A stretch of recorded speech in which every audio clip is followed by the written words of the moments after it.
सलीम नबीना मुहम्मद व अला आलिहि व सहबिहि व मन तबिअहुम बिइहसान इला यौमिद्दीन अम्मा बाद।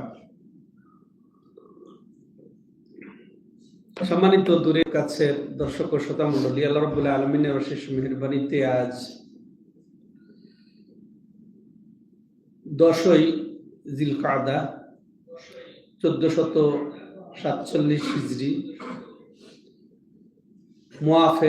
মোতাবেক 27/2026 রোজ সোমবারে আমরা রিয়াদস্থ বাথা ইসলামিক সেন্টারের হলে শুরু করতে যাচ্ছি আমাদের ধারাবাহিক ক্লাস। ইমাম আল্লামা ইবনে কাইয়িম জাওজিয়া রাহিমাহুল্লাহ রচিত সবচেয়ে প্রসিদ্ধ গ্রন্থ জাদুল মাআদ ফি হাদি খায়রিল ইবাদ, মানে রাসূলুল্লাহ সাল্লাল্লাহু আলাইহি সাল্লামের তরিকায় পরকালের পাথেয় নামক গ্রন্থ থেকে আলোচনা। তো আমাদের এখন চলছে হজ এবং উমরা সংক্রান্ত অধ্যায়। তো এই অধ্যায়ের অধীনে আমরা পরিচ্ছেদ ভিত্তিক আলোচনা শুনে আসছি। বিগত ক্লাসে আমরা প্রথম পরিচ্ছেদ সহ তিনটা পরিচ্ছেদ শুনেছি। আজকে চতুর্থ পরিচ্ছেদ এই হজ এবং উমরা অধ্যায়ের। তো ইতিপূর্বের আমরা তিনটি পরিচ্ছেদে শুনেছি রাসূলুল্লাহ সাল্লাল্লাহু আলাইহি সাল্লামের উমরার পরিচয়। রাসূল সাল্লাল্লাহু কয়বার উমরা করেছেন, কি উমরা করেছেন, কিভাবে করেছেন, পরিস্থিতিগুলো আমরা জানতে পেরেছি। রাসূলুল্লাহ সাল্লাল্লাহু 4টি উমরা ছিল জীবনে। তো 4টি উমরা জেনেছি যে প্রথমটা হচ্ছে উমরাতুল হুদাইবিয়া, তারপর দ্বিতীয়টি ছিল উমরাতুল কাদিয়া বা কাদা নামে প্রসিদ্ধ, এরপরে উমরাতুল হজ, উমরাতুল জিরানা, 4টি উমরা। তো এই আলোচনার পরে আজকে আমরা সরাসরি করব রাসূলুল্লাহ সাল্লাল্লাহু আলাইহি সাল্লামের হজের বিবরণ। তো এই রাসূলুল্লাহ সাল্লাল্লাহু আলাইহি সাল্লাম হিজরতের পরে একটি বারই হজ করেছেন, এতে কোনো দ্বিমত নেই। আর সেটি যে ছিল 10ম হিজরি, সেটাতেও কোনো দ্বিমত নেই। তাহলে একটি জায়গায় দ্বিমত আছে, সেটা কি, যে হিজরতের আগে মক্কা থাকা অবস্থায় তিনি উমরা করেছেন না করেন না। হ্যাঁ, তো আসলে যে একটা হাদিস আছে, যদিও তার বর্ণনার মধ্যে কিছুই আছে, যে হিজরতের পূর্বে তিনি 2বার উমরা করেছেন। সেটা আব্দুল্লাহ ইবনে জাবের ইবনে আব্দুল্লাহ রাদিয়াল্লাহু তাআলা আনহু থেকে বর্ণিত হাদিস, তিরমিজিতে এসেছে। সে বর্ণনা মতে 2টি হজ মক্কা থাকা অবস্থায় করেছেন, এই তথ্য পাওয়া যায়। তো যাই হোক, এক কথায় যে তিনি একটি হজ করেছেন, এটাই প্রসিদ্ধ, সেটাই বিদায়ী হজ নামে পরিচিত। তো যাই হোক, এই হজের বর্ণনা শুরু করার ভূমিকায় আমি বলবো, আল্লাহ রাব্বুল আলামিন বলেছেন, লাকাদ কানা লাকুম ফি রাসূলিল্লাহি উসওয়াতুন হাসানাহ লিমান কানা ইয়ারজুল্লাহা ওয়াল ইয়াউমাল আখির। যে আল্লাহর আশা রাখে, আখিরাতের আশা রাখে, তার জন্য রাসূলুল্লাহর মধ্যেই রয়েছে উত্তম আদর্শ, চূড়ান্ত আদর্শ, তরিকা, নিয়ম কানুন, বিধি বিধানের যত কিছু মডেল তিনি অথবা চূড়ান্ত কথা আল্লাহ রাব্বুল আলামিন বলে দিয়েছেন। অতএব আকীদার ক্ষেত্রে আমল, আমরা ইতিপূর্বে অনেক কথা শুনেছি সালাতের ব্যাপারে। সালাত তার মতোই পড়তে হবে, যেমন তিনি সালাতের ব্যাপারে কি বলেছেন, সল্লু কামা রাআইতুমুনি উসাল্লি, সেভাবেই সালাত আদায় করো, যেভাবে আমাকে সালাত আদায় করতে দেখছো, আমি যেভাবে সালাত আদায় করছি সেভাবে। তাহলে সালাত তার মতোই পড়তে হবে, তাকেই আমাদের আদর্শ গণ্য করতে হবে। তেমনি যাকাত নীতিতে, তারপরে সওম পালনে, তেমনি হজ পালনে। তাহলে হজের বিধানও তার কাছ থেকে শিখতে হবে। সেটাও তিনি বিদায় হজের স্টেপে স্টেপে এই নির্দেশনায় দিয়েছেন, এবং খুব সতর্কীকরণ ভাবে। এবং এবার মাঝে মাঝেই তিনি বলেছেন কি, যে খুযু আন্নী মানাসিকাকুম লাআল্লি লা আলকাকুম বা'দা আমি হাযা, তোমরা আমার থেকে তোমাদের হজের নিয়ম কানুন শিখে নাও, জেনে নাও, সম্ভবত আগামী বছর আর তোমাদের সাথে আর মিলিত নাও হতে পারি। দেখেছেন চিন্তা করে, শিক্ষা দিচ্ছেন, সরাসরি ট্রেনিং দিচ্ছেন, প্রশিক্ষণ দিচ্ছেন হজের, আবার ভবিষ্যৎবাণী করছেন কি সম্ভবত আর তোমাদের সাথে মিলতে পারবো না আগামী বছর। আর বাস্তব কি তাই হয়েছে, বিদায় হজ। 10ম হিজরি, মারা গেছেন 11 হিজরিতে। তিনি জিলহজ মাসে হজ করছেন আর মারা গেলেন কোন মাসে? এবার 11 রবিউল আউয়ালে, কয়েক মাস, তাই না? তো আমাদের খুবই সচেতন হতে হবে।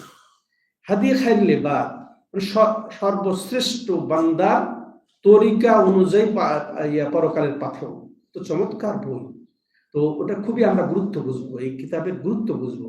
আর এই কিতাবের সাথে সাথে যা কিছু বর্ণনা করা হচ্ছে, রাসূলুল্লাহ সাল্লাল্লাহু আলাইহি ওয়াসাল্লামের তরিকা বর্ণনা করা হচ্ছে, তো এইটুক কি আমাদের অনুভূতি জাগবে না যে রাসূল সাল্লাল্লাহু আলাইহি ওয়াসাল্লাম যিনি আমাদের আদর্শ, যিনি আমাদের মুক্ত প্রতীক, হ্যাঁ, তো তার বয়ান হচ্ছে। আর সেখানে তাহলে অবশ্যই মজলিসের এমনি আদব রক্ষা করা উচিত। রাসূল সাল্লাল্লাহু আলাইহি ওয়াসাল্লাম তরিকার বর্ণনা মানে রাসূল সাল্লাল্লাহু জীবন, তো এটা ভাবতে হবে, এটা ভাবতে হবে।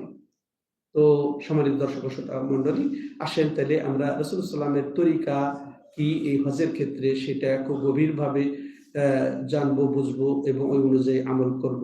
তাহলে যেটা বলছিলাম যে হজের বিধান অবতীর্ণ হয়েছে সেই রাসূলুল্লাহ সাল্লাল্লাহু আলাইহি ওয়াসাল্লামের যখন হজের বিধান অবতীর্ণ হয়েছে আল্লাহর পক্ষ থেকে, যে হজ ফরজ হয়েছে 9ম হিজরিতে, এটাই বিশুদ্ধতম মত। 9ম হিজরিতে হজ ফরজ হয়েছে, তিনি আর বিলম্ব করেন নাই। ওই বছরই হজের ব্যবস্থা করেছেন, ওই বছরই তিনি হজের তিনি কাফেলা প্রস্তুত করেছেন।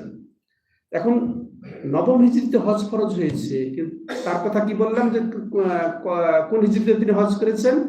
10ম। এখানে একটু হলো না, তো তিনি আর বিলম্ব করেননি, এটাও বলা হলো, আসলে বিলম্ব করেননি। ওই বছরই তিনি কাফেলা প্রস্তুত করে নেতৃত্ব দিয়েছিলেন কার হাতে? আবু বকর রাদিয়াল্লাহু তাআলা আনহু। 9ম হিজরিতেই তিনি হজ পাঠিয়েছেন, প্রস্তুতি নিয়েছেন, তিনি নির্দেশনা দিয়ে হজের কাফেলা প্রেরণ করেছেন, কিন্তু নেতৃত্বে ছিলেন কে? তার স্থলাভিষিক্ত করে আবু বকর রাদিয়াল্লাহু তাআলা আনহুর নেতৃত্বে ওই হজটি হয়েছে, আলহামদুলিল্লাহ। তো তার কারণ কি? তিনি কেন পিছিয়ে গেলেন? অথচ এই রাসূল সাল্লাল্লাহু আলাইহি ওয়াসাল্লাম ভালো কাজে তিনি তাআজ্জালু ইলাল হজ্জ আই ফারিদাতুল হজ্জ ফাইন্না আহাদাকুম লা ইয়াদরি মা ইয়ারিদুল্লাহ। তিনি তো বলছেন যে তোমরা ফরজ হজের জন্য তাড়াতাড়ি করো, দেরি করো না, কারণ সামনে কি ঘটতে পারে তোমরা কেউ বলতে পারো না।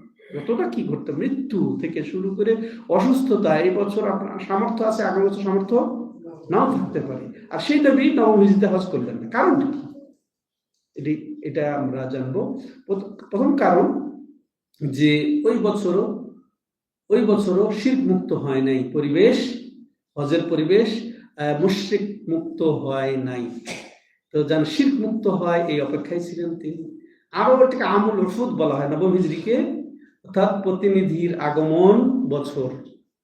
বিভিন্ন এলাকা থেকে, বিভিন্ন রাষ্ট্র থেকে রাষ্ট্রপ্রতিনিধিরা ওই মদিনায় দলে দলে আসার বছর সেটি, আর আসছিলেন।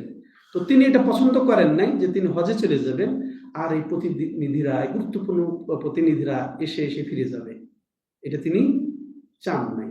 এই জন্য তার অবস্থান করাটাই মদিনাতে তিনি ভালো মনে করেছিলেন। এসব কারণে তিনি 9ম হিজরিতে করেন নাই, কিন্তু আর তিনি বিলম্ব করেন। 10ম হিজরিতে তিনি হজের ঘোষণা দিয়ে দিয়েছেন। হ্যাঁ, ঘোষণা পেয়ে মাশাআল্লাহ গোত্র গোত্র, দলে দলে মদিনা শহর মধ্য থেকে নিয়ে, উপকণ্ঠ থেকে নিয়ে, প্রত্যন্ত এলাকা থেকে নিয়ে দলে দলে তার কাফেলায় যুক্ত হওয়া শুরু করে দিলেন। সবাই চলে আসলেন। এখন তিনি ঘোষণা দেওয়ার পরে এভাবে মানুষ মাশাআল্লাহ দলে দলে মিলিত হতে শুরু করে দিল। আর তিনি হজের সূচনা করেছিলেন এই জিলকদ মাসের প্রায় 5 দিন থাকা অবস্থাতে, মানে শেষ সপ্তাহে রাসূলুল্লাহ সাল্লাল্লাহু আলাইহি ওয়াসাল্লাম হজের সূচনা করেছিলেন জিলকদ মাসের 5 দিন থাকা অবস্থাতেই। এরপর পৌঁছেছেন তিনি 4র্থ জিলহিজ্জাতে। তাহলে কয়দিনের সফর? কয়দিনের সফর হলো? 9 দিনের সফর, 5 এবং 4। এই 9 দিনের সফর ছিল। তার সফরের সূচনা ছিল শনিবার। এটাই আল্লামা ইবনে কাইয়িম জাওজিয়া রাহিমাহুল্লাহ এটাই অগ্রাধিকার দিয়েছেন। ইবনে হাজম উনি যদিও বলেছেন যে তার হজের সূচনা ছিল বৃহস্পতিবার, তো তিনি সম্পূর্ণ গবেষণা করে তিনি দেখেছেন না, হিসাব করে দেখলে শনিবারই হয়। এরপরে দেখা যায় শনিবারে গুনতে গুনতে গুনতে দেখা যায় 5 দিন। এরপর চতুর্থ দিন তিনি যখন ইয়াতে পড়লেন, সেটা রবিবার দিবাগত রাতের পরে চতুর্থ এটা হয়, সেই হিসেবে দেখা গেল যে আরাফা দিবস পড়ায় শুক্রবার। তো সেই 9 তারিখ মিলাতে গিয়ে ঠিক ওইটাই ধরা হয়। তাহলে শনিবারটাই তিনি অগ্রাধিকার দিয়েছেন শনিবার শরীফের মধ্যে। তো যখন তিনি সূচনা করলেন শনিবারে, তিনি একটা বক্তব্য দিলেন, তিনি ভাষণ দিলেন সাহাবাদেরকে এই উদ্দেশ্য করে। ওই ভাষণে তিনি হজের আরকান, হজের ওয়াজিব, হজের সুন্নত গুলা বলে দিলেন। এটা তাহলে সুন্নত, হজে যাওয়ার আগে হাজিদেরকে নিয়ে এইরকম ভাবে ট্রেনিং দেওয়া, হজের বয়ান দেওয়া, এটা সুন্নত নবী সাল্লাল্লাহু আলাইহি ওয়াসাল্লাম থেকে চলে আসছে এই সিস্টেমটা, যেটা মাশাআল্লাহ আমাদের মধ্যে দেখা যায় আলহামদুলিল্লাহ। তো তিনি এটা করেছেন। তাহলে এখান থেকে আমরা যেটা বুঝতে পারি যে হিজরতের পর জীবনে একবারও তিনি হজ করেছেন, সেটা বিদয় হজ নামে প্রসিদ্ধ। আর হজ ফরজ হওয়ার পরে তিনি আর দেরি করেন নাই, তিনি খুব দ্রুত হজ সম্পাদন করেছেন, এটা আমরা জানতে পারলাম। জিলকদ মাসের শেষ দিকে তিনি বিশাল কাফেলা নিয়ে মদিনা থেকে মক্কার উদ্দেশ্যে রওনা হয়েছেন। আর একটা জিনিস জানতে পারলাম যে হজের সফরের পূর্বেই শিক্ষা গ্রহণ করা, হজের নিয়ম নীতি এটা শিক্ষা গ্রহণ করা, এবং যারা দায়িত্বশীল তাদেরও উচিত শিক্ষা দেওয়া, হাজিদেরকে শিক্ষা দেওয়া, এটাও তাদের জন্য উচিত। এখন আসেন ইহরামের প্রস্তুতি এবং জুলহুলাইফার অবস্থান। জুলহুলাইফা, তো রাসূলুল্লাহ সাল্লাল্লাহু আলাইহি সাল্লাম মসজিদে নববীতে জোহরের নামাজ আদায় করলেন। ঠিক আছে, শনিবার জোহরের নামাজ আদায় করে তিনি প্রস্তুতি নিলেন, রওনার প্রস্তুতি নিলেন, দিয়ে জোহর এবং আসরের মাঝামাঝি সময় তিনি রওনা হলেন। এটা আমরা জানবো। তো ওই সময় তিনি কি করলেন, আঁচড়ালেন, তেল ব্যবহার করলেন, লুঙ্গি চাদর পরিধান করেছেন, সেটা বুখারীতে এসেছে। তো তিনি জোহরের আসরের মাঝামাঝি সময় বের হয়ে চলে আসলেন জুলহুলাইফা অবস্থান করার জন্য। সেখানে তিনি 2 রাকাত আসরের নামাজ পড়লেন। জোহরের নামাজ তো পূর্ণ পড়েছেন, 4 রাকাত পড়েছেন তার মসজিদে নববীতে। এরপরে আসর পৌঁছে গেল 4 কিলোমিটার, তাই না? সেখান থেকে 4 কিলোমিটার জুলহুলাইফা মিকাত, মদিনাবাসীদের মিকাত। সেখানে এসে তিনি আসরের 2 রাকাত পড়লেন। কসর শুরু হয়ে গেল, সফর শুরু হয়ে গেছে। সেই হিসেবে তিনি আসরের 4 রাকাতের জায়গায় 2 রাকাত আদায় করলেন। তারপর তিনি রাত্রি যাপন করলেন, মাগরিব পড়লেন, এশা পড়লেন, ফজর পড়লেন। পরবর্তী দিন জোহর পর্যন্ত তিনি সেখানে অবস্থান করলেন। জোহরের 4 রাকাতের জায়গায় 2 রাকাত সালাত আদায় করেছেন ওখানে। তো যেটা বলছিলাম সেটা সহিহ বুখারীতে এসেছে, সহিহ তারপরে নাসাইতে এসেছে। তারপরে এটাও ছিল যে একটা আকর্ষণীয় ঘটনা যে রাসূলুল্লাহ সাল্লাল্লাহু আলাইহি ওয়াসাল্লামের সমস্ত স্ত্রী তার সাথে ছিলেন। তো জুলহুলাইফায় পৌঁছে গেছেন, তার জন্য খিমা ছিল প্রস্তুত, তো আলাদা খিমা ছিল। তো প্রত্যেক স্ত্রীর কাছেই তিনি ওই রাত্রিতে গমন করেন। তাহলে শনিবার দিবাগত রাত তিনি ওই জুলহুলাইফায় অবস্থান নেন। সেখানে রাসূলুল্লাহ সাল্লাল্লাহু আলাইহি ওয়াসাল্লাম সমস্ত স্ত্রীর কাছেই গমন করেন, ফরজ গোসল করেন। এরপরে আবার ইহরামের পূর্বে তিনি আবার গোসল করেন, ইহরামের জন্য তিনি আবার গোসল করেন। আর জোহরের সালাত 2 রাকাত তিনি আদায় করেন। এটা জোহরের সালাত 2 রাকাত আদায় করেন, এটা আমাদেরকে জানতে হবে। তাহলে জোহরের ফরজ সালাত ছিল সেটা, এটা একটু পরে আবার আসবে। তো এটা স্পষ্ট আব্দুল্লাহ ইবনে উমর রাদিয়াল্লাহু তাআলা আনহু, যেটা সহিহ মুসলিমে এসেছে, তিনি বর্ণনা দিয়ে বলছে যে কানা রাসূলুল্লাহ সাল্লাল্লাহু আলাইহি ওয়াসাল্লাম সাল্লি রাকআতা আয-যুহরে, রাকাতা আয-যুহরে লা সুন্নাতুল ইহরাম, এইভাবে তিনি বলেছেন। তিনি স্পষ্ট করে দিয়েছেন যে রাসূলুল্লাহ সাল্লাল্লাহু আলাইহি সাল্লাম ইহরামের পরে কাবলাল ইহরাম ইহরামের আগে 2 রাকাত জোহরের সালাত আদায় করেছেন।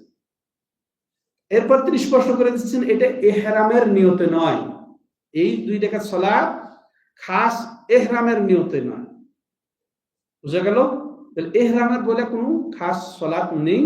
হ্যাঁ, আপনি যে কোনো সালাত পড়ে আপনি ইহরাম করতে পারেন বা নিয়ত করতে পারেন, সেটা সুন্নতের অন্তর্ভুক্ত হতেই পারে, ফরজ সালাতের পরে হোক বা অন্য আপনার সুন্নত আছে সেটার পরেই হোক, চাষতের নামাজের পরেই হোক না কেন, দুখুল মসজিদের হোক না কেন, তারপরে তাহিয়াতুল ওযু করেছেন সেটার ওযুর নামাজই হতে পারে, ঠিক আছে। কিন্তু ইহরাম নিয়ত, ইন্নামাল আমালু বিন্নিয়াত, তো রাসূলুল্লাহ সাল্লাল্লাহু আলাইহি ওয়াসাল্লাম যেহেতু ইহরামের নিয়তে আদায় করেন নাই, নিয়তের সাথে রাসূলুল্লাহ সাল্লাল্লাহু আলাইহি ওয়াসাল্লামের অবশ্য মিল হতে হবে আপনাকে। হ্যাঁ, রাসূলের তরিকা থেকে এটাই গুরুত্ব আমাদেরকে বুঝতে হবে। সম্মানিত দর্শক ও শ্রোতা মণ্ডলী, তো এটা বুখারী মুসলিমে এসেছে যে আলোচনা রাসূলুল্লাহ সাল্লাল্লাহু আলাইহি ওয়াসাল্লাম তার স্ত্রী সহ ছিলেন হজে। এরপরে আসেন মা আয়েশা রাদিয়াল্লাহু আনহা নিজ হাতে নবী সাল্লাল্লাহু আলাইহি ওয়াসাল্লামকে ওই সময় কি করেছেন, সুগন্ধি মাখিয়ে দিয়েছেন। তার মাথাতে পেস্টের মতো, এটা আঠার মতো, পেস্টের মতো আঠার মতো তার এই যে সিথির মধ্যে, দাড়ির মধ্যে লাগিয়ে দিয়েছেন, যেটার শুভ্রতা স্পষ্ট দেখাও গেছে। হ্যাঁ, আর তিনি এটা যে মাখিয়েছেন নিয়তের আগে, তাই না, নিয়তের আগেই মেখেছেন তিনি, এটাকে আবার ধুয়ে ফেলেন নিয়তের আগে, বা নিয়ত করেছেন যে ধুয়ে ফেলবেন, সুগন্ধি নিয়তের পরে কি জায়েজ নাই, কিন্তু ধনও নেই। আর তিনি এটা শুধু তার শরীরে মেখেছেন, দাড়িতে মেখেছেন, চুলে মেখেছেন, তাই না, কিন্তু তিনি ইহরামের কাপড়ে মাখেন নাই, তো এই জন্য ধুয়েও ফেলেন নাই। হ্যাঁ, তো এরপরে তিনি দুইটা কাপড়, লুঙ্গি, যেটা আরেকটা চাদর বিশিষ্ট তিনি পড়েছেন জোহরের নামাজ আদায় করে। অতঃপর ওই নামাজের স্থানেই তিনি নিয়ত করে ফেলেছেন, নামাজের স্থানেই তিনি লাব্বাইকা উমরাতান ওয়া হাজ্জান বলেছেন, লাব্বাইকা উমরাতান ওয়া হাজ্জান, লাব্বাইকা আল্লাহুম্মা লাব্বাইক, লাব্বাইকা লা শারীকা লাক লাব্বাইক, ইন্নাল হামদা ওয়ান নি'মাতা লাক ওয়াল মুলক লা শারীকা লাক। হ্যাঁ, এই তালবিয়া তিনি পড়েছেন ওই যথাস্থানে যেখানে তিনি যোহরের 2 রাকাত সালাত আদায় করেছেন। এরপরে তিনি আবার বাহনে চড়েও তিনি আবার এই তালবিয়া পড়েছেন, হ্যাঁ, নিয়ত করেছেন। তো সম্মানিত দর্শক শ্রোতা মণ্ডলী, যেটা একটু আগে বললাম, আব্দুল্লাহ ইবনে উমর রাদিয়াল্লাহু তাআলা আনহুমা বলেছেন যে রাসূলুল্লাহ সাল্লাল্লাহু আলাইহি সাল্লাম কানা রাসূলুল্লাহ সাল্লাল্লাহু ইয়ারকাউ বিল হুলাইফা রাকাতাইনি ওয়াল মুরাদু বিহিমা রাকাতাত যুহরে। তো তিনি সাল্লাল্লাহু আলাইহি সাল্লাম জুল হুলাইফায় 2 রাকাত সালাত আদায় করেছেন। আর এই 2 রাকাত সালাতের উদ্দেশ্য স্পষ্ট করে দিয়েছেন কি, যে সবচেয়ে বেশি আনুগত্যশীল ছিলেন ওমর রাদিয়াল্লাহু তাআলা আনহুর ছেলে আব্দুল্লাহ। রাসূল সাল্লাল্লাহু আলাইহি ওয়াসাল্লাম যেখানে যা করতেন সেটাই তিনি করার চেষ্টা করতেন তার মৃত্যুর পরে, এমন তিনি একেবারে কঠোর অনুসারী ছিলেন তিনি, আলহামদুলিল্লাহ রাদিয়াল্লাহু তাআলা আনহু ওয়া রাদু। তো তিনি বলছেন যে তিনি হুলাইফায় এসে 2 রাকাত নামাজ পড়েছেন। তা এই 2 রাকাত নামাজের উদ্দেশ্য হচ্ছে যোহরের 2 রাকাত, ঠিক আছে, তবে এটা সুন্নতুল ইহরাম নয়, স্পষ্ট করে দিতে আর কোন সন্দেহ আছে? এটা সহিহ মুসলিমে এসেছে। এবার আসেন, এবার রাসূলুল্লাহ সাল্লাল্লাহু আলাইহি ওয়াসাল্লাম তিনি কুরবানির পশু সাথে নিয়েছিলেন জুল হুলাইফা থেকে। তো ওই কুরবানির পশুকে তিনি চিহ্নিত করলেন, হ্যাঁ, গলায় 2টি জুতা পরিয়ে দিয়েছিলেন, আর তিনি ইশআর করেছেন, অর্থাৎ চামড়ার যে চূড়া আছে না, ওই চূড়ার পাশে এক জায়গায় চিরে দিয়েছেন এবং তিনি রক্ত মুছে দিয়েছেন। এটা সহিহ মুসলিমের বর্ণনা। এটাকে চিহ্নিত করা, কুরবানির পশুকে চিহ্নিত করা, ইশআর করা বলা হয়। তো এবং কালাদা পরিয়েছেন, অর্থাৎ জুতার ওই মালা মতো পরিয়ে দিয়েছেন। তার হজ ছিল কি, হজ্জে কেরান। তার কি হজ ছিল? হজ্জে কেরান, অর্থাৎ উমরা এবং হজ দুটির একসাথে নিয়ত করা। কেরান মানে মিলিয়ে না, কেরান মানে দুটি নিয়তকে মিলিয়ে না, উমরা এবং হজের একসাথে নিয়ত করার নাম কি, মনে থাকবে আজীবনের জন্য? কেরান। সেটা আমার 3টা হজের আবার সংক্ষেপে বর্ণনা দেব। তো এটা যে রাসূলুল্লাহ সাল্লাল্লাহু আলাইহি ওয়াসাল্লামের কেরান হজ ছিল, এই মর্মে 20টিরও বেশি সহিহ হাদিস আছে, যেটা ইমাম ইবনে কাইয়িম জাওজিয়া রাহিমাহুল্লাহ তার জাদুল মাদে একটা করে সব উল্লেখ করে 20-এর উপরে তিনি উল্লেখ করেছেন। সেদিকে আমরা যাচ্ছি না একটা করে, যেহেতু আমাদের সময় দিকে লক্ষ্য করতে হচ্ছে। তো তো এই তাহলে এখানে সহিহ মুসলিম থেকে নিয়ে সহিহ বুখারী, মুসলিম আরো অন্যান্য হাদিস থেকে এগুলো উল্লেখ আছে। তো ইমাম মুসলিম যে গ্রন্থে কুতাইবা থেকে এগুলা বর্ণনা দিয়েছেন। এবার আমরা আসবো কোথায়, যে রাসূলুল্লাহ সাল্লাল্লাহু আলাইহি সাল্লামের ইহরামের সময় যখন আসলো তখন তিনি সাহাবাদেরকে ইখতিয়ার দিয়েছিলেন তিন ধরনের হজের যে কোনো একটা। রাসূলুল্লাহ সাল্লাম তিন ধরনের হজের যে কোনো একটা কি আব্দুল হালিম ভাই ইখতিয়ার দিয়েছিলেন, যে যেটা নিয়ত করা করতে পারে। এটা ইখতিয়ার দিয়েছিলেন। এর জন্য ইফরাদ, তামাত্তু, কিরান যে যেটা পারে করবে। রাসূলুল্লাহ সাল্লাম কিসের নিয়ত করেছিলেন বললাম? কিরান। কিরানের অর্থ কি? কি মিলিয়ে নেওয়া? উমরা এবং হজের নিয়ত একসাথে করা। ঠিক আছে, এটা। আর আয়েশা রাদিয়াল্লাহু আনহা সহ অধিকাংশই তারা কি করেছিলেন? তামাত্তু নিয়ত করেছিলেন। এখানে একটা পার্থক্য করে দিয়েছেন তিনি, যে যারা পশু সাথে নিয়েছেন তাদেরকে কেরানের নিয়তের পরামর্শ দিয়েছেন, আর যাদের পশু সাথে ছিল না তাদেরকে তামাত্তু। আচ্ছা, কেরান বুঝলাম আমরা। তামাত্তুর অর্থ হচ্ছে ফায়দা নেওয়া। তামাত্তুর অর্থ কি? ফায়দা নেওয়া। এটা পার্থক্য। কেরান মানে মিলিয়ে নেওয়া, তামাত্তুর অর্থ ফায়দা নেওয়া। ফায়দা কিভাবে? একই সফরে উমরা আলাদা এবং হজ আলাদা করে ফায়দা নেওয়া। ফায়দা আরেকটা একেবারে সরাসরি বিষয় আছে। ওই যে তামাত্তুকারী উমরা শেষ করে পূর্ণ ফায়দা নিতে পারে। কি ফায়দা বলেন দেখি, কেউ বলতে পারেন? হালাল হতে পারে। আর কি? এবং হালাল হলে কি করতে পারবে? স্ত্রী সহবাস। এটা বড় ফায়দা না? যাদের স্ত্রীর সাথে থাকবে তারা ওই মাঝখানে এই তামাত্তু মানে ফায়দা, ইস্তিমতা, ফায়দা নেওয়া, মজা নেওয়া, মজা নিতে পারে। এই জন্য এটাকে তামাত্তু বলে থাকবে। তাহলে পার্থক্য, তাহলে দুইটার আবার মধ্যে পার্থক্য আছে। যে মনে করেন এই কেরানকারীর জন্য আর হালাল, মাঝখানে হালাল হওয়ার সুযোগ নেই, কিন্তু তামাত্তুকারী হালাল হতে পারবে, তাই না? আবার কেরানকারীর জন্য একটা তোয়াফ, একটা সাই যথেষ্ট। আর তামাত্তুকারীর জন্য অবশ্যই দুইটা তোয়াফ, দুইটা সাই লাগবে। ঠিক আছে, এই ধরনের পার্থক্য আছে। যাই হোক, তাহলে মনে থাকবে আজীবনের জন্য। আপনার অন্য কাউকে বলতে পারবেন তো? হ্যাঁ, আচ্ছা। এরপরে আর একটা হচ্ছে ইফরাদ। ইফরাদের ফার্দ মানে হচ্ছে একক। ফার্দি বলেন এখানে, ফার্দি বলেন তো? হ্যাঁ, ইন্ডিভিজুয়াল নাকি বলে ইংলিশে? হ্যাঁ, ইন্ডিভিজুয়াল, একক। তো একক। এই যে ফার্দি মানে শুধু হজের নিয়ত। এখানে মিকাত থেকে শুধু হজের নিয়তে বের হলে সেটাকে কি বলা হয়? ইফরাদ। ফার্দ থেকে ইফরাদ মানে একক করা। ফার্দ মানে এক, আর ইফরাদ মানে একক করা। তো আপনি আপনার হজটাকে একক ভাবেই নিয়ত করে সম্পাদন করছেন, এর জন্য ইফরাদ। কিরান দুটো একসাথে নিয়ত করে বের হওয়া মিকাত থেকে। আর তামাত্তু আলাদা আলাদা নিয়ত। তামাত্তু মিকাত থেকে শুধু উমরার নিয়ত করে উমরা পূর্ণ স্বতন্ত্রভাবে সেরে আবার 8 তারিখে হজের দিবসে হজের নিয়ত করা দিয়ে সম্পাদন করা হজ। এটা হচ্ছে তামাত্তু সংক্ষিপ্ত। তো তিনটার ইখতিয়ার দিলেন সাহাবায়ে কেরামকে।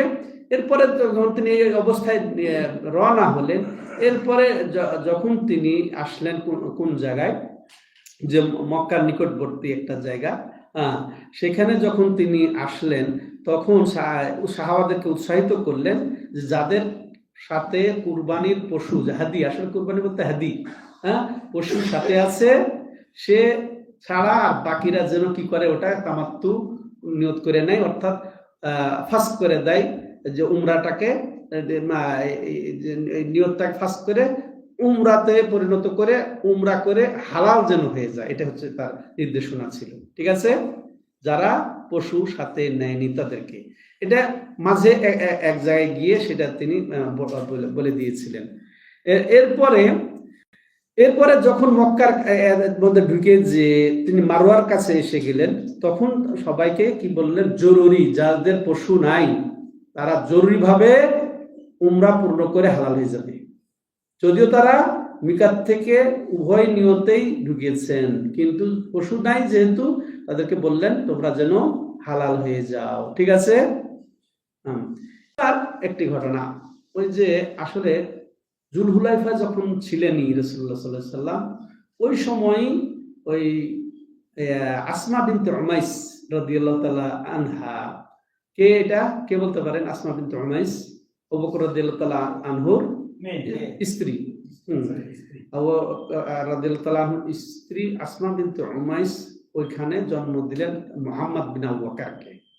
মানে প্রসব হয়ে গেল, কে বাচ্চা হলো মুহাম্মদ, তার নাম রাখা হলো কি? মুহাম্মদ। ওইখানে ওই জুলহুলাইফাতে এসে মদিনাতে বের হয়ে মিকাতে যখন আসছেন তখন জন্ম দিলেন আসমা বিনতে উমাইস মুহাম্মদকে। ঠিক আছে, মুহাম্মদ বিন আবু বকর জন্ম দিল। তখন তো বেগতিক না, ওই অবস্থায় দেখেন তাদের ইমানের কি, জোর কি।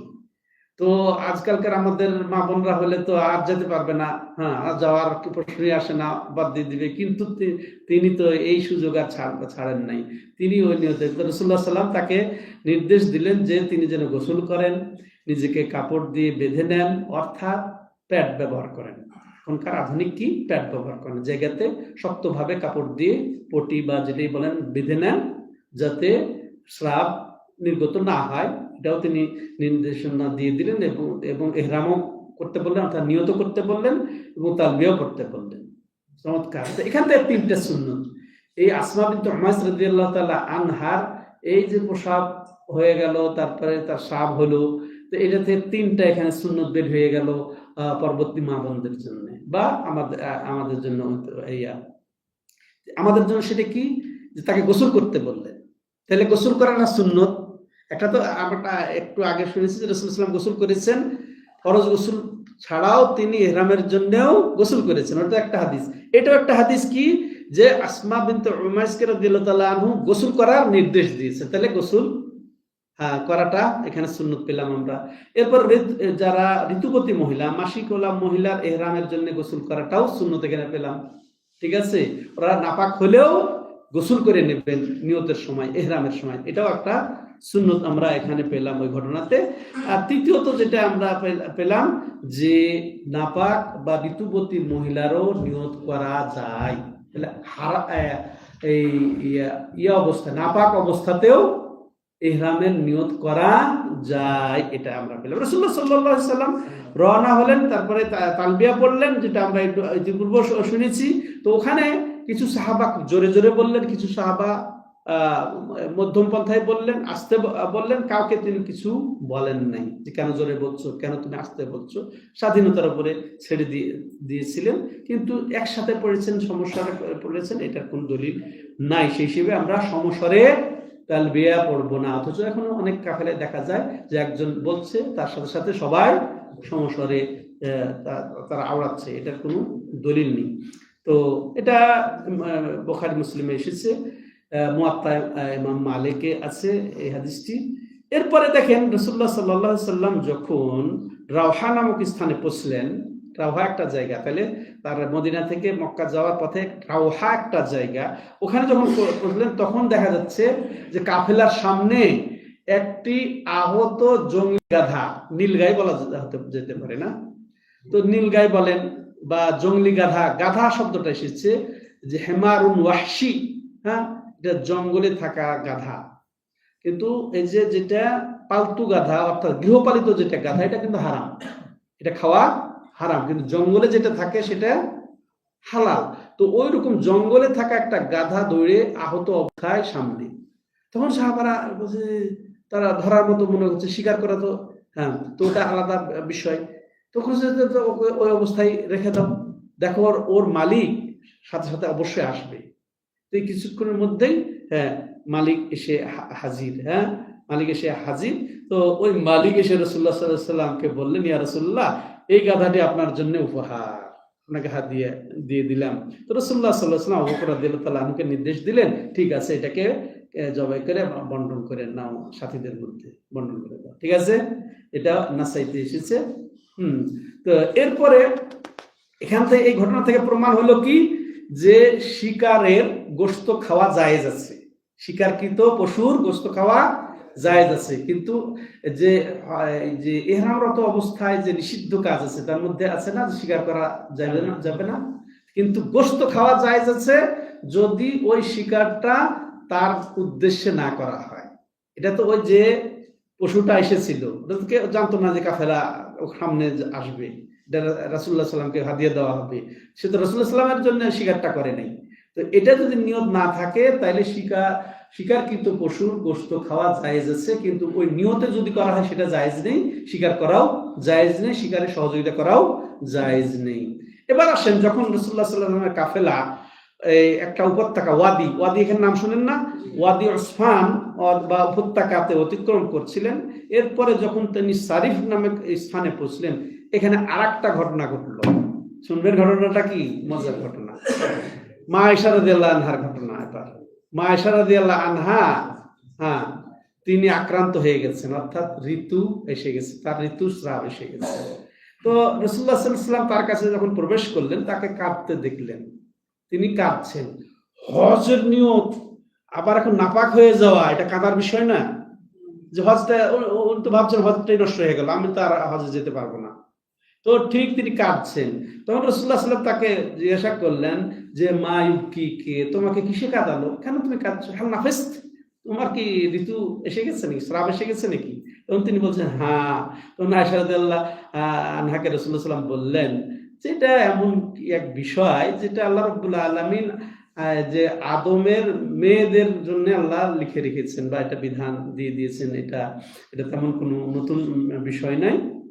হ্যাঁ, তো এটা আল্লাহ রাব্বুল আলামিন নির্ধারণ করে দিয়েছেন। অতএব তুমি হাজিরা, একজন হাজি যে হজের সফরে যা যা করবে তুমিও তাই করবে, তবে শুধু একটি কাজ বাদে। সেটা কি? তুমি তুমি বাইতুল্লাহ তওয়াফ থেকে বিরত থাকবে, বাস, সমাধান এসে গেল।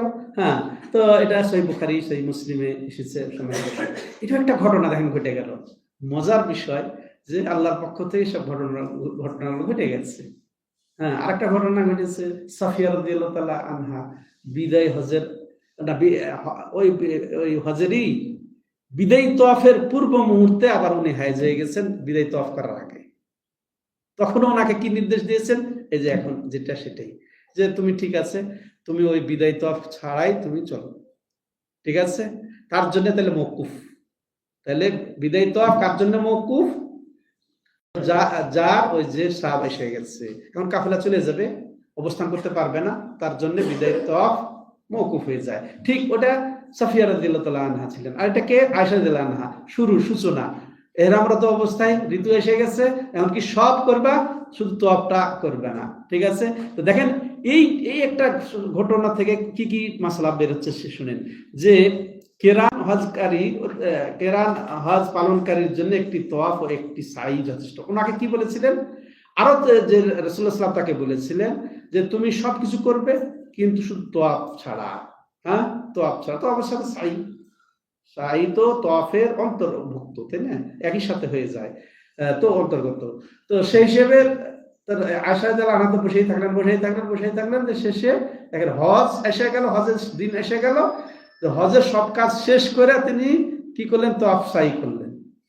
তাহলে এটাও বোঝা গেল যে কেরান হজের জন্য একটা তওয়াফ, এটা মাসালা খুব জরুরি, যে কেরানের কেউ যদি নিয়ত করে সে একটা তওয়াফ একবার তওয়াফ একবার সাই করলে হয়ে যাবে, কিন্তু তামাত্তুতে হবে না, যেটা একটু আগে বললাম। এরপরে দ্বিতীয় মাসলা যেটা আমরা জানবো, ঋতুবতী মহিলার জন্য তওয়াফে কুদুম, মানে মক্কা যে প্রথম উমরার জন্য নিয়তে যাক আর হজের নিয়তে যাক, এটা তওয়াফে যেটা প্রথম তওয়াফ সেটা কি বলা হয়? তওয়াফে কুদুম। তো এটা কেরানকারীর জন্য আর ইফরাদকারীর জন্য সে তওয়াফে কুদুমও মাফ হয়ে যাবে এই পরিস্থিতিতে, ঠিক আছে? বুঝতে পারলেন?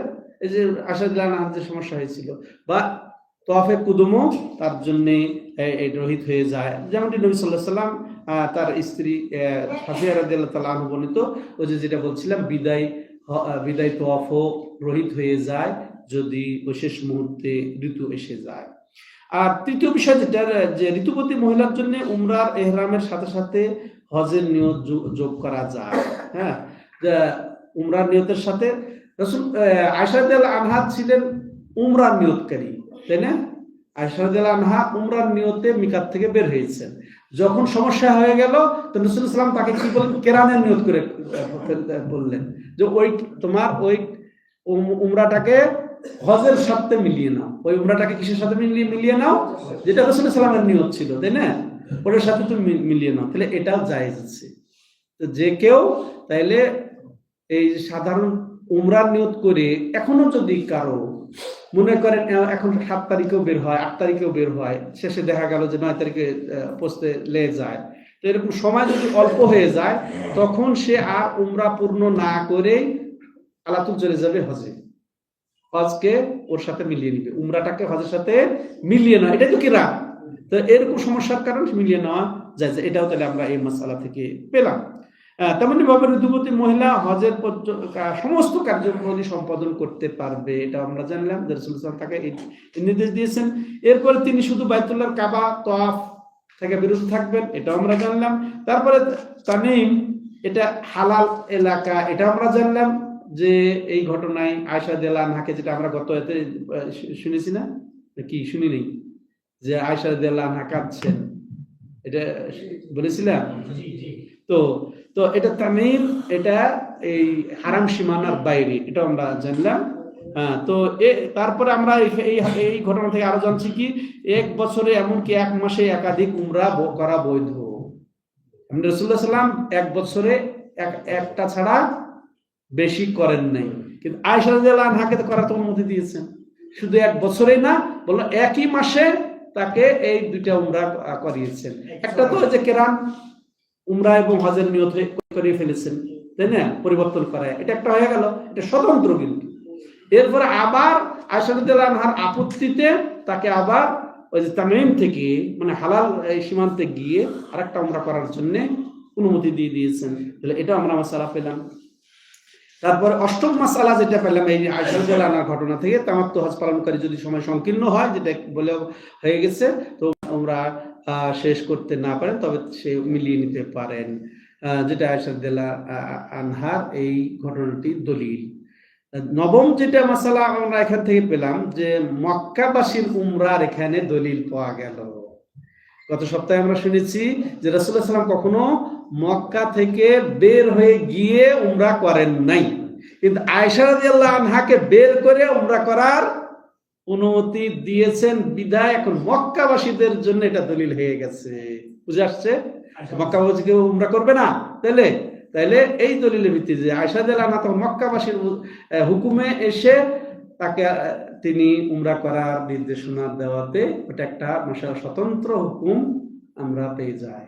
তাহলে মক্কাবাসী উমরা করতে হলে ওই তামিম বা হারাম সীমান্ত থেকে বের হয়ে বাইরে থেকে এসে উমরা করবেন। ঠিক আছে, এই ছিল। এবার আমরা আসি আবার হজের, নবী সাল্লাল্লাহু আলাইহি ওয়াসাল্লামের হজের দিকে, যে তিনি যখন সারিফ নামক স্থানে পৌঁছলেন তখন সাহাবাগণকে বললেন যার সাথে কুরবানি পশু নেই এবং তিনি তার ইহরামকে উমরার পরিবর্তন করতে পছন্দ করে, সে যেন পরিবর্তন হয়ে যায়, এটা যেটা আগেও বলা হয়েছে। এবং যখন তিনি তার সাথে পশু আছে যারা, তারা যেন কন্টিনিউ করে, তারা হালাল হবে না, সেই বুখারী মুসলিমের বর্ণনা মতে। এটি ছিল মিকাত সময়ের কাছে দেওয়া উচ্চিকের মধ্যে সবচেয়ে উচ্চতর ইয়াথা। এরপরে মক্কা প্রবেশ, যখন তিনি মক্কায় পৌঁছলেন তখন তিনি তার সাথে কুরবানির পশু ছিল না, তাদেরকে ভেঙে দেওয়ার পরিবর্তন করার জন্য দিলেন, যেটা আগেও বলা হয়ে গেছে। এটা যখন তিনি এই ঘটনা বা এই অনুমতি দিলেন রাসূলুল্লাহ সাল্লাল্লাহু আলাইহি ওয়াসাল্লাম, যারা পশু নিয়ে আসো নাই তারা হালাল হয়ে সেটাকে তামাত্তু করে ফেলো, তাই না, আর যারা পশু নিয়ে এসেছো তারা ওই অবস্থায় থাকো। তো এই ঘটনা শুনে সুরাকা বিন মালিক রাদিয়াল্লাহু তাআলা আনহু রাসূলুল্লাহ সাল্লাল্লাহু আলাইহি ওয়াসাল্লামকে বলছেন যে এই পরিবর্তন যে আপনি নির্দেশ দিলেন, তো এটা কি আমাদের এই ঘটনার সাথে সম্পৃক্ত, এই হজের সাথে সম্পৃক্ত, এখনকার এই জন্য সম্পৃক্ত, বা এটা এই সময়ের জন্য কি? তো রাসূলুল্লাহ সাল্লাল্লাহু আলাইহি ওয়াসাল্লাম কি বলেন, না, বরং এটি সর্বকালের জন্য উমরা হজের মধ্যে দাখিল হয়ে গেছে কিয়ামত কাল পর্যন্ত। উমরা হজের মধ্যে দাখিল হয়ে গেছে, ঠিক আছে, কিয়ামত কাল পর্যন্ত, যেটা সহিহ মুসলিমে এসেছে। রাসূলুল্লাহ সাল্লাল্লাহু আলাইহি ওয়াসাল্লাম থেকে হজের ইহরাম ভেঙে উমরায় পরিবর্তন করার এই নির্দেশনাটি 14 জন সাহাবী থেকে বর্ণিত। তাহলে শক্তিশালী এটা নিয়ম, শক্তিশালী নিয়ম, কোনো ই নেই, কেরাম নিয়ত করে বের হয়ে তামাত্তু করে নেওয়া যাবে, অর্থাৎ উমরাকে পূর্ণ করে হালাল হয়ে যাওয়া যাবে, এটা কিয়ামত কাল পর্যন্ত। আর এটা 14 জন সাহাবী থেকে বর্ণিত সবগুলাই বিশুদ্ধ সূত্রে। এবার চৌঠা জিলহিজ্জা রাসূলুল্লাহ সাল্লাল্লাহু আলাইহি সাল্লাম পৌঁছলেন জু তুআ নামক স্থানে। এটা মক্কার আগে জু তুআ নামক স্থানে, যা বর্তমানে জিয়ারে জাহের বলে, যেটা বর্তমান স্থানে সেটা এসে বা বিয়ারে জাহের নামে প্রসিদ্ধ। তিনি সেখানে জিলহজ মাসের 4 তারিখে রবিবার দিবগত রাতে অতিবাহিত করলেন। ওই দিবগত রাত রবিবার অতিবাহিত করলেন এবং সেখানে ফজরের সালাতও আদায় করলেন। এরপর ওই দিনে তিনি গোসল করলেন, তাহলে আবার একটা গোসল করলেন। মক্কায় ঢুকেও তাহলে গোসল করা যায়, এটা আমরা পেলাম। মক্কার উদ্দেশ্যে রওনা হলেন, অথচ মিকাতের অভ্যন্তরে মিকাতে গোসল না করতে পারলেও আমরা মক্কাতে গিয়েও গোসল করতে পারি, হোটেলে গিয়েও গোসল করতে পারি, এটাও আমরা এখান থেকে জানলাম। তো এর মক্কার উদ্দেশ্যে রওনা হলে তিনি দিনের বেলা মক্কায় প্রবেশ করলেন। উচ্চতর গিরি মক্কায় প্রবেশ একেবারে কাবাতে পৌঁছবে, হারামের দিকে যাবেন। তো তিনি কি করেছেন, উচ্চতর গিরিপথ থেকে সানায়া উলিয়া দিয়ে যা হুজুন আছে না, হুজুন এখন সারে হুজুন দেখেছেন, সারে হুজুন এলাকার উপর দিয়ে অতিক্রান্ত তিনি উমরার সময় নিম্নতর পথ দিয়ে প্রবেশ করেছেন, নিম্ন থেকে প্রবেশ করেছেন এবং বের হওয়ার সময় তিনি উচ্চ পথ দিয়ে বের হয়েছেন। আর হজে এতে ঠিক উল্টাটা করেছেন, উচ্চ ভূমি দিয়ে প্রবেশ করেছেন, নিম্ন ভূমি দিয়ে তিনি বের হয়ে চলে গেছেন। আর রাসূলুল্লাহ সাল্লামের ওই পর্যন্ত প্রবেশের সময়টা ছিল চাষতের সময়, দোহার সময়, জোহরের আগে। এরপরে হারামে প্রবেশ কত বাজলো, থেকে যাবে, হারামে প্রবেশ করে তো শুরু, ঠিক আছে, এই পর্যন্ত থাকতে। তো এই পর্যন্ত ছিল রাসূলুল্লাহ সাল্লাল্লাহু আলাইহি সাল্লামের হজ সফর, যেটা জাদুল মাদের আলোকে। তো আল্লাহ রাব্বুল আলামিন প্রত্যেকটা ইবাদত, হজ কেন, প্রত্যেকটা ইবাদত, সালাত, সিয়াম, সব কিছু তার মতো করে শিখে, তার নীতি শিখে আমাদের আমল করার তৌফিক দান করেন। আল্লাহ রাব্বুল আলামিন আমাদের সমস্ত গুনাহটা মাফ করে দেন। আল্লাহ আমাদের অসুস্থদেরকে আল্লাহ সুস্থতা দান করেন, যারা বিপদগ্রস্ত বিপদ মুক্ত করে দেন, যারা আমাদের মাঝে মারা গেছেন তাদেরকে ক্ষমা করে দেন। আল্লাহ সমস্ত মুসলমানদেরকে হেফাজত করেন। আল্লাহ রাব্বুল আলামিন সমস্ত মুসলিম দেশগুলোকে হেফাজত করেন। আল্লাহ রাব্বুল আলামিন এই মুসলিম দেশের বিরুদ্ধে, মুসলমানদের বিরুদ্ধে যারা চক্রান্ত করছে, যারা নির্যাতন করছে, আল্লাহ রাব্বুল আলামিন তাদেরকে তুমি তাদের বিরুদ্ধে তুমি যথেষ্ট হয়ে যাও। তুমি আমাদের খাস মদদ দিয়ে আমাদের চক্ষু ঠান্ডা করো, অন্তর ঠান্ডা করো। যারা চক্রান্ত করছে, ইহুদি, খ্রিস্টান, রাফেজি, শিয়া, হিন্দু, আল্লাহ তুমি তাদেরকে তাদের মধ্যে ব্যস্ত করে দাও। তাদেরকে ধ্বংস করো, জালেমদেরকে দিয়ে জালেমদেরকে ধ্বংস করো। ওখান থেকে মুসলিমদেরকে আল্লাহ তুমি নিরাপদ রাখো। তো হাদা ওয়া সাল্লাল্লাহু আলা নবিয়িনা মুহাম্মদ ওয়া আলা আলিহি ওয়া সাহবিহি আজমাইন। সুবহানাকাল্লাহুম্মা ওয়া বিহামদিকা আশহাদু আল্লা ইলাহা ইল্লা আনতা আস্তাগফিরুকা ওয়া আতুবু ইলাইক। Recording button